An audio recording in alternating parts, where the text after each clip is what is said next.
Hey, Happy New Year. It is now 2017, and everyone is trying to make sure that they accomplish their New Year's resolutions. Hey, this is Natasha, our rector, and I am the host and the creator of the Real Feel Good Show. And just like most, I too have a New Year's resolutions or a new goal that I want to accomplish for 2017. Now, that goal for the Real Feel Good Show is to expand my content to men as well.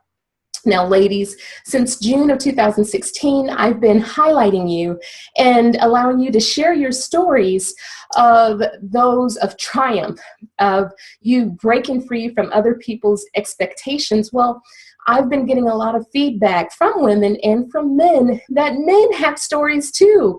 Now, I do understand this, and I want to hear your story too. So if you would go to natasharector.com, click on Be a Guest, fill out the survey, and one of my team members will get in contact with you, okay? Now, another goal that I'm wanting to achieve this year is to have some face-to-face time. All right. I want to see you. If you are in the Dallas-Fort Worth area, I want to get to know you. Let's interview face to face.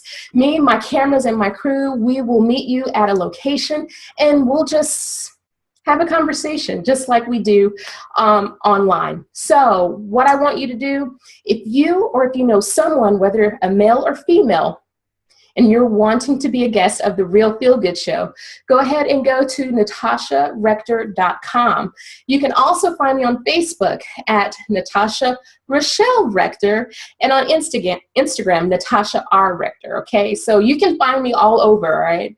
So what I want to do right now is I want to tell you about the next guest, LaJuana Radcliffe. I'm really excited because everything just fit. Everything was perfect with LaJuana Radcliffe on the show. So I know you're going to find it interesting. I had a lot of fun. She had a lot of fun. We had a lot of laughs and we had a lot of aha moments. So go ahead, stay tuned, and let's go ahead and watch the interview, shall we?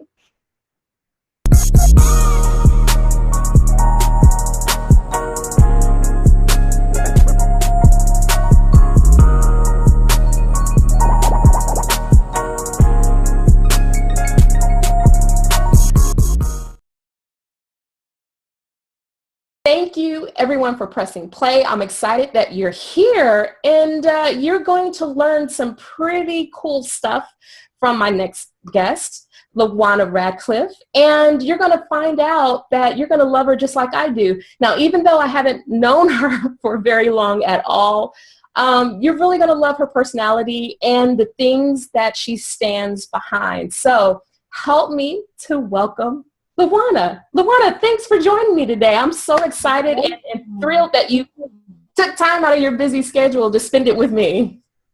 Of course, of course. I love being interviewed, and I love connecting with amazing, beautiful Black women and women in general who are about empowerment and moving forward.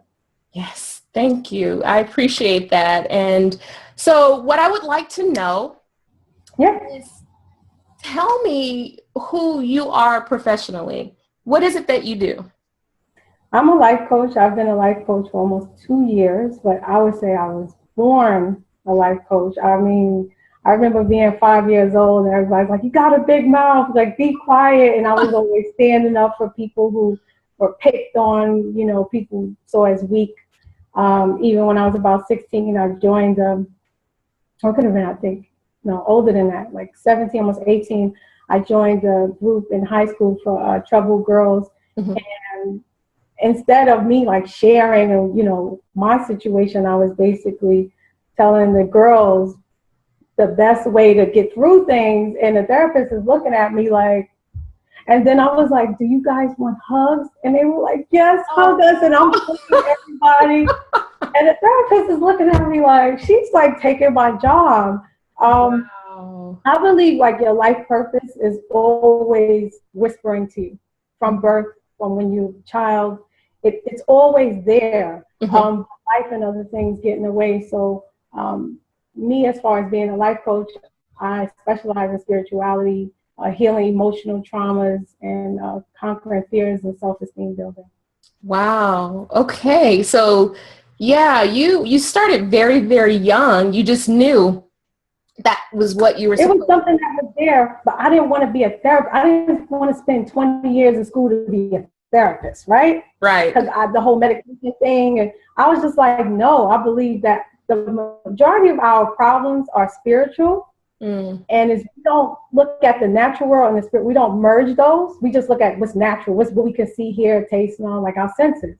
But we Right. don't look at that other side. And so I think when you merge those worlds, then you can really create a full, complete healing. Yes. Yes. So, well, let me ask you this question. So before you decided 2 years ago that you were going to walk into your life's purpose, what type of thing were you doing prior to this? Well, I was married for 7 years. That marriage ended. Before that, I was a stay-at-home mom the majority of that time, and then I started to get into music video treatments and writing for different new artists at J Records. And I got into reality shows, a lot of stuff behind the scenes. I was working a lot of independent films, and Mm-hmm. then I was like, this is kind of like a male chauvinistic dominating industry. I mean, there are times where I was flown out to different locations. The director's like, okay, so we have a little break now. You could just put the bikini on like the rest of the video models. And I'm like, I didn't come here for that. So it was always the struggle from just, I mean, I could have a turtleneck on, a muumuu, and somebody always said something. And I said, you know, this industry is soulless, and I don't feel like I'm helping anybody. Although I'm being creative, I'm using some of my gifts, but I didn't feel like I was changing the world for better by doing what I was doing. So I took some years just like not working, and thank God my ex-husband, my husband at the time, he was financially well off that I didn't have to. So I just was like, I gotta figure out what I wanted to do. And once I heard somebody say something about there's some meetup group. I don't know if you're on meetup.com, Yes. but I called in and this guy was like, hey, we're going to do a call on finding your life purpose. And once I called in, he was like, what are you naturally good at? Like, if you could just do it and not even get paid for it, like, what is it? And so I was like, I like talking to people and helping them, and, you know, and he's like, helping them do what? And I was like, helping them heal, get better with life. He was like, sounds like you want to be a life coach. And I was like, what's that? He was like, go do some research. Next person. It's like, that's all. Like, you know, like I'm giving you a little snippet and you go do it your Right. own. And I did. And I found out like, yeah, this is what I was going to do. This is my sweet spot. Wow. See, I really love that. And I really love how God really just aligns things to happen at the right moment. You know, you have that ability to be that stay-at-home mom, to really experiment and to figure out who you were and what it was that you really wanted to do, and come across the meetup group, and dude was like, yeah, life coach, next. So yeah, it was like maybe 20 something, 30 people. Everybody had their own thoughts of what they should be doing. But once he said that, it was like a light went off in my soul. Like it was like, bing. yeah. I was like, I didn't know what that was, but I knew that it was me. I knew that that's what I was supposed to be doing. And that was probably 5 years ago. Wow. Really? See, okay. All right. So that was when that ding, that moment, that awakening, that's when everything that was happening up to that point from 5 years of age of you, hey, you know, you want a hug? Let's work this out. You know, it came into fruition. And so that's really exciting for me to hear that, because there's a lot of people, in fact, there might be some viewers watching right now who are like, I just need to know what I need to do with my life. And to have that question, what is it that you would be willing to do? What is your passion? What is it that you would love to do every single day for the rest of your life, and you wouldn't mind not getting paid for it? I mean, it's a simple question, but that question is so powerful. You know, it blows my mind when I hear that. And so any of the viewers that are watching right now, if you really don't know what it is that you want to do, ask yourself that question, and then contact LaJuana, you know, because she can help guide you and get you going. Open up that spiritual. Yeah, I love that. That's one of the things that I love doing is I'm like, what do you naturally, like, what turns you on? Like that bing, like what's that light bulb? What's that thing that your heart, you get passionate about, and it makes your blood race, and you get tense and you feel like fear, like, oh, I'm going to run away, because that's tied to your passion too. People don't talk about how fear is tied to your passion, because it completely blows you out of that comfort zone, that box that keeps you safe. And so once you I remember my first lecture, it was in Brooklyn. It was a couple of years ago. And I was like, he's like, you're going on in 10 minutes. He's like, you're the first one. And I was like, why me? What do you mean? So I was like, where's the bathroom? He's like, over there. I had like an Eminem moment, like lose yourself. Yeah. I was in the bathroom. I was like in the mirror. I'm like, LaJuana, get yourself together. Yes. This is Brooklyn. They're going to laugh you off the stage if you don't know what you're talking about. Get it together and just do it. And so I was just like, oh God. And so, but what I was nervous maybe the first few minutes, but I actually went over 15 minutes over my time. I felt like I was flying on that stage. I absolutely did not want to get off. Yes. You had to like, okay, LaJuana, and I had grown men in the audience crying. I had people walking in like tearing up. It was really amazing. Wow. And even after that, people came up to me and was like, I want to talk to you. So, I mean, I felt the fear and I did it anyway. Yes. And I think a lot of people think that their life purpose, like you're not going to feel fear. It's just going to be amazing all the time. And everybody's going to come in and help you out. And it's like, it's not that. It's the hardest thing you ever have to do is say yes to yourself and say no to the world. Very different. Wow. But I say yes to myself because I know when I'm saying yes to myself, I'm saying no to something that's not meant for me. Yes. And I mean, that's so true because, I remember when I first started a business like years ago, I mean, it was cool. I was excited, but I found that I was getting more excited about the marketing aspect. I'm like, oh, I can create this brochure to look this way, or, oh, I can learn how to use Photoshop and I can create this. And I'm like, I would get lost in the details of the marketing part. And it didn't really dawn on me until after 3 or 4 businesses later.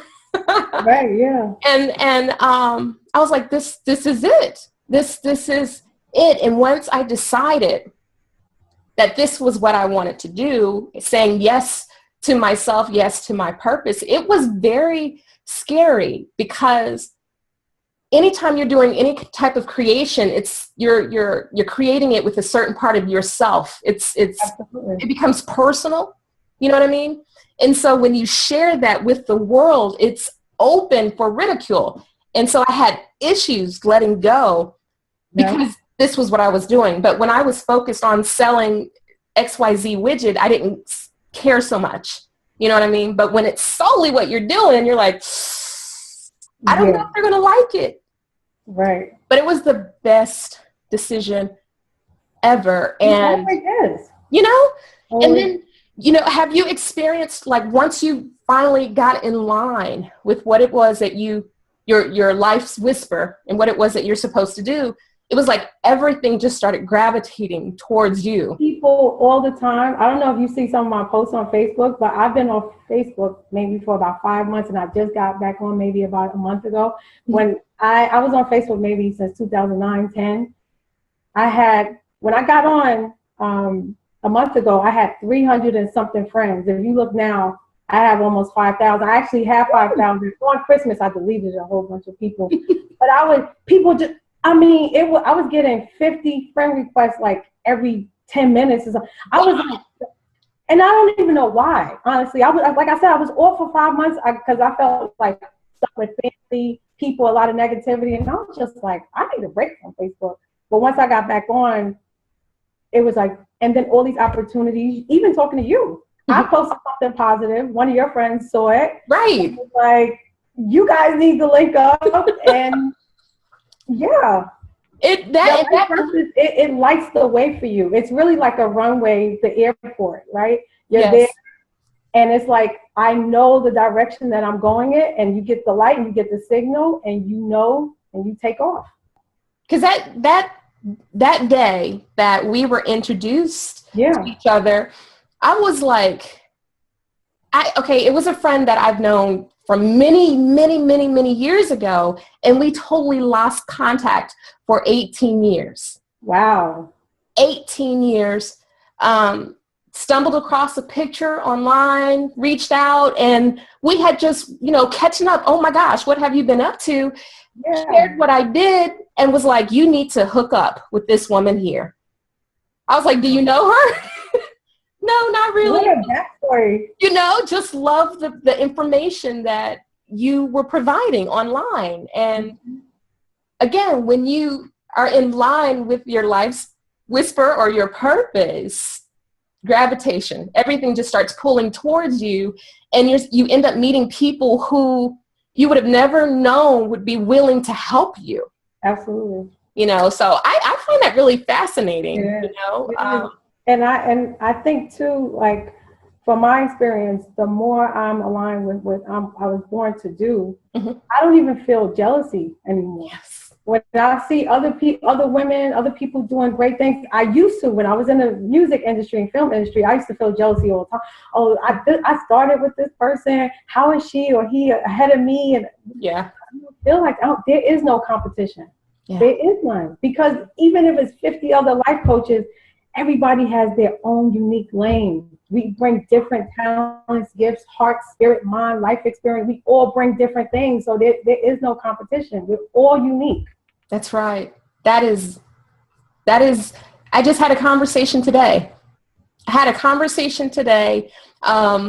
thinking, okay, the new year's coming. Man, there's so many people out there with doing these web talk interviews. Man, I got to do something bigger and better. And woo, and just do all of this. And my friend was like, for what? Stay in your lane, continue being who you are, because the people that are supposed to come to you, they're going to come to you. It doesn't matter if Mary Jane's over here or Sally Sue is over there. You can be doing the exact same thing. Absolutely. But it's the way that you're delivering your message is what's going to matter the most. Nobody has the heart, mind, spirit, soul, life experience, passion. Nobody has what you have. You're completely unique. I love that. Do you do any work like long distance, or is it more? Yeah, I do workshops in person, but my personal clients, if they live in different countries or states, on the phone, Skype, however they feel comfortable. Most people, though, they like to just be on the phone, I guess, when they're emotional, they cry, they don't want people to see. I understand that. Yeah. Wow. I actually got an offer today from somebody else on Facebook. He was like, I love what you do online. I don't know you personally, but let's meet next week because I have a brand new church and I want you to work with the youth. And maybe we could do something because you're powerful and we need you. So I was like, let's see if we could work together. So. Wow. I love that. You just keep shining. It's like that's all you're doing. That's it. You're just being you. Right? That's it. And I just want to help people heal. And I got into this work because I suffered. I suffered a lot. I wanted to end my life when I was about 16. I was sitting on the edge of a platform in the train station in Brooklyn, Franklin Avenue, sitting on the edge of the platform, and I was like, I don't want to live. And I was waiting for that 3 train to come. I was waiting, and this cop was like, oh, I'm going to give you a ticket and this and that. And I was like, I don't care. I don't want to live. And then my best friend at the time was like, you got to give up. You got to get up. What about your little sister? Like, what about your family? And that was the thing that got me up. And as soon as I got up, the train came. Wow. As soon as I got up. And I was just like, that's a really busy train station. So I knew at that, I was like, I'm supposed to be here. Right. That's why people should never give up, because you don't know how your life is going to turn. Yeah. Wow. That's a remarkable story and a great lesson. I hope that the viewers right now, if you guys are watching, I know that you're watching this and I know that you're feeling the energy. Don't give up. Absolutely right. Don't give up. God always has a plan for you, always. And you could use your pain to transform somebody else's life as well as your own. Because our suffering is never just for us. I think that's one of the things that human beings don't get. our suffering is not only for us, it's to help heal others. We light the way for others. Yes. Yeah. Always. Wow. Okay. All right, y'all. I need y'all to reach out to her, please. Can you please share? Can you please share how the viewers can get in contact with you? Yes, my name is LaJuana Radcliffe, and I am on Facebook at LaJuana Radcliffe, and also LaJuanaRadcliffe.com is my website. Also, that's LaJuanaRadcliffe@gmail.com, and I also have a business line. It's 347-991-2241. You could call me, and I am here. Perfect. Perfect. So, LaJuana, I just want to thank you so much again you're welcome for being a guest on my show. Just for being an encouragement to others that really need you. So, all right, y'all, I am Natasha Rector, and make sure that you like, comment, share, and if you're interested, or if you know of someone that would be a great fit for the show, send them to natasharector.com and have them to fill out the Be a Guest form. So thank you again, and I look forward to seeing you next time. Bye.